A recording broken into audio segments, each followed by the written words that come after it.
For a significant period of time, March 2026 was widely perceived as the most realistic and internally consistent release window for Assassin's Creed Black Flag Resynced. The timing seemed logical from multiple angles. It aligned cleanly with Ubisoft's fiscal year, fit the pattern of previous Assassin's Creed launches, and matched the development maturity suggested by backend signals such as age ratings and internal scheduling assumptions. Within the gaming community, this expectation slowly evolved from cautious speculation into something approaching consensus. Many believed the remake would appear with minimal warning, possibly even as a shadow drop, capitalizing on surprise rather than a prolonged marketing cycle. Yet as Ubisoft's broader situation became clearer, the foundations of that March 2026 expectation began to erode.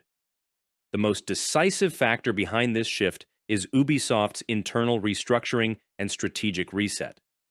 Over the past year, the company has publicly acknowledged that its previous production model, built around dense release schedules and overlapping development pipelines, had placed excessive strain on teams and compromised overall quality. In response, Ubisoft initiated a large-scale reevaluation of its portfolio, leading to project cancellations, delays, and a fundamental rethinking of how and when major titles should be released. This reset was not limited to experimental or unannounced projects. It affected core franchises as well, including Assassin's Creed.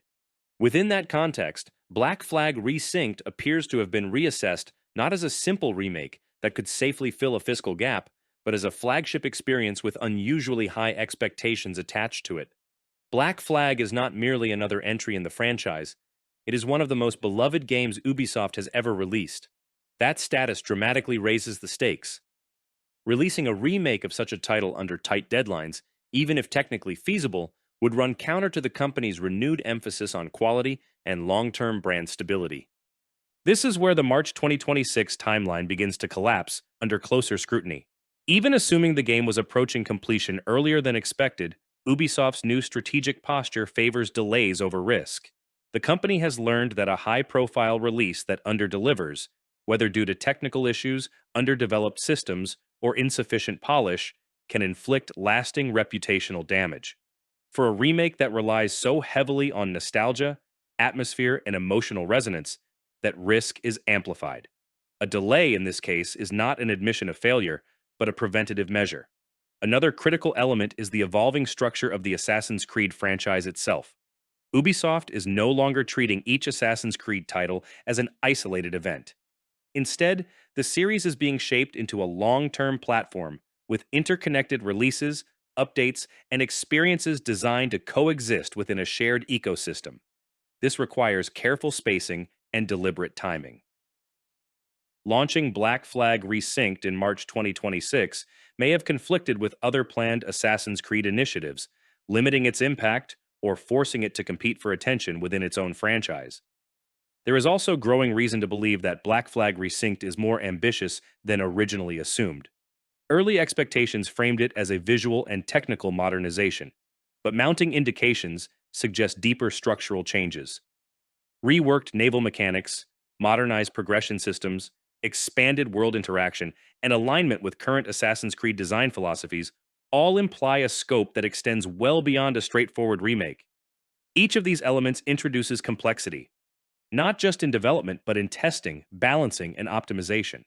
At the scale of Black Flag's open world, even modest design changes can dramatically extend production timelines. Marketing strategy further reinforces the idea that March 2026 is no longer viable. A release in that window would have required a reveal relatively close to launch, particularly if Ubisoft intended to lean into a shadow drop or near shadow drop approach. While surprise releases can generate intense short-term buzz, they also leave little room to properly communicate what a remake actually offers. For a game as iconic as Black Flag, Ubisoft likely recognizes the need to clearly articulate how Resynced differs from the original. What has been preserved, what has been enhanced, and what has been fundamentally reimagined. That kind of messaging benefits from time, and time is precisely what a March 2026 release no longer provides. Taken together, these factors form a coherent and consistent narrative. The absence of an official announcement, the restructuring of Ubisoft's development pipeline, the recalibration of Assassin's Creed as a platform, the likely expansion of the remake's scope, and the desire for a more controlled marketing rollout all point toward the same conclusion. Assassin's Creed Black Flag Resynced has moved beyond its originally anticipated release window. Crucially, this shift should not be interpreted as a sign of cancellation or internal turmoil surrounding the project itself. On the contrary, delaying the game suggests that Ubisoft considers it important enough to protect. Rather than rushing it to meet a fiscal deadline, the company appears willing to absorb the cost of postponement in exchange for delivering a more refined and confident experience. This positions Black Flag Resynced not as filler content, but as a cornerstone release, one that must justify revisiting one of the most celebrated worlds in the franchise. What replaces March 2026 is intentionally vague. The project now exists within a broader release window rather than a fixed date, granting Ubisoft the flexibility to align the game's launch with internal readiness rather than external expectations. Whether this results in a late 2026 release or pushes into early 2027 remains uncertain,